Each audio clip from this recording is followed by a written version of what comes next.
Hello everyone, Michael the Librarian of Magic here, finding and cataloging the magical and pointing you to it. Today is October the 12th, always having to glance at my calendar, and I'm here back with another Halloween drawing, another Halloween treat for you today. The same disclaimers on these drawings as always apply. With all that out of the way, today's Halloween drawing. King Louie, the orangutan from the Jungle Book, 1967. I've done the Jungle Book a few times. This year. I didn't do any last year, so there are a lot of various villains and antagonists in that movie, so I decided to tackle several of them. King Louie here is like I said, an orangutan. In certain versions, I guess, in the live-action version officially, the most recent live-action version in 2016, officially King Louie is a Gigantopithecus, which is sort of a extinct giant ape that in the original song I Want to Be Like You that was written by the Sherman Brothers, they actually had a verse in there that talks about King Louie being a Gigantopithecus, and it wasn't used to my knowledge in the 1967 version, but they reinserted the verse for the live action version and made King Louie a Gigantopithecus in that movie, where he's voiced by Christopher Walken. In the 1967 version, King Louie is voiced by jazz and swing legendary artist Louis Prima, who's also a swing trumpet player and band leader and everything like that. And I think he was a good choice for this because they sort of went with a light-hearted, jazzy riff on King Louie. Originally, by all reports, they were looking at having Louis Armstrong be the voice of King Louie, and they decided not to do that to move away from the bad optics of having an African-American person voice the character of an ape, which was probably a wise choice. And I think that there are probably some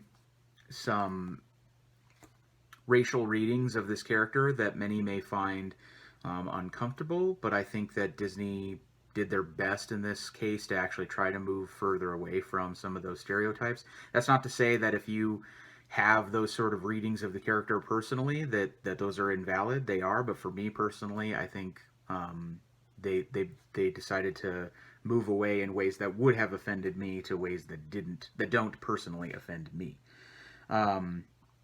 So that's kind of my point of view on that.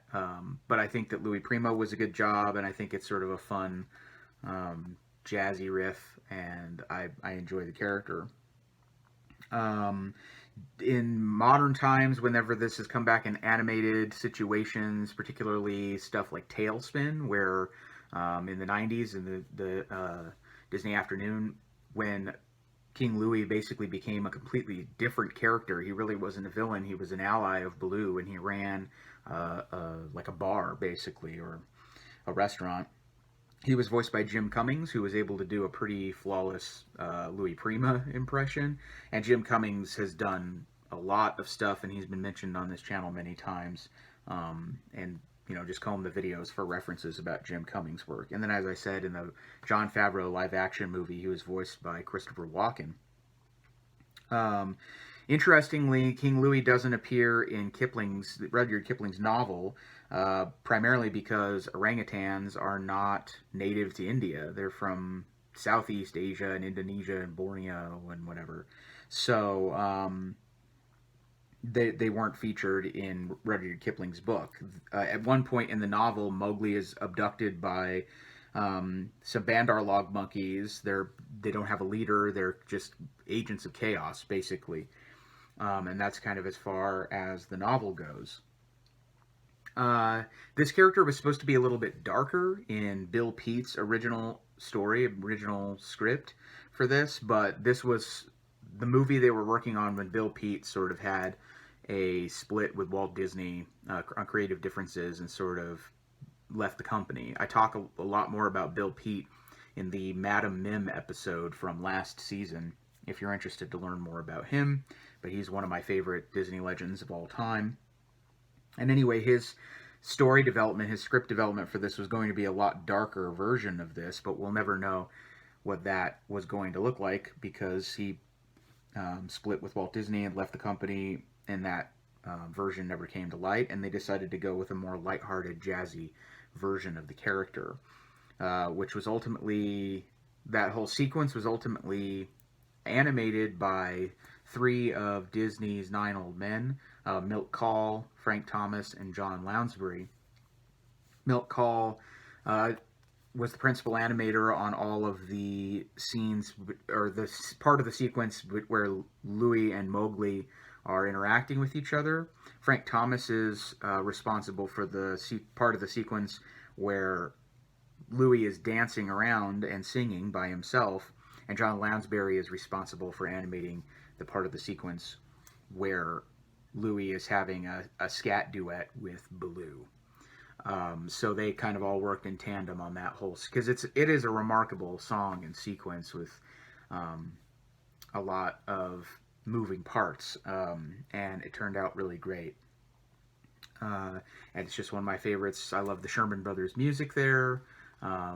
It's a great song and it's a great moment. King Louie, some people may argue, is not particularly villainous, but I think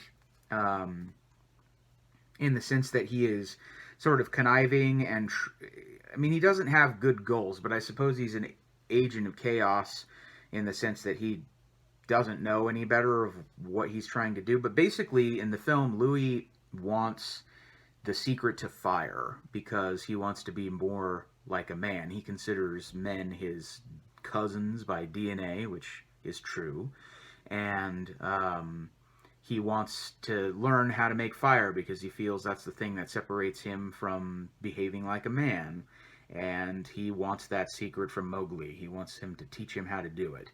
And so he is sort of conniving his way into that and trying to talk Mowgli into that. So he is kind of underhanded about it all.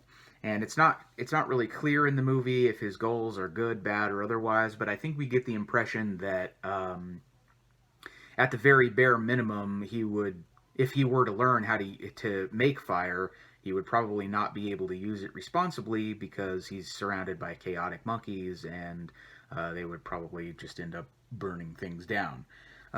So it's hard to say whether he's truly villainous, but I certainly don't think he's a good guy, and at the very minimum, he's an antagonist for Mowgli, to be sure.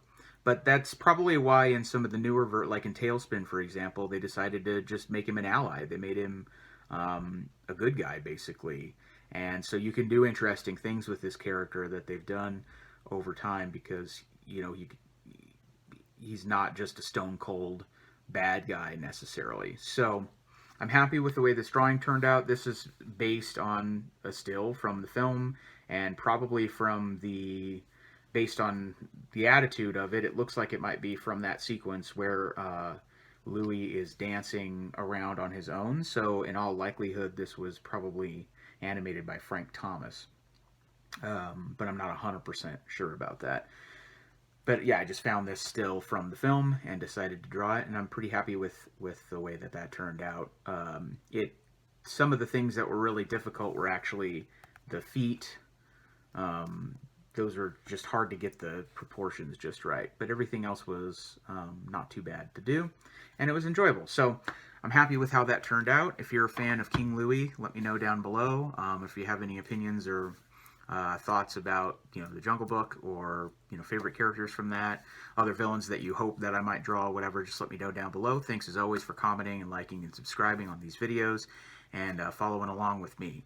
Follow me tomorrow when I'll have another villain, another Halloween treat for you. And until then, take care, have a good day, bye-bye.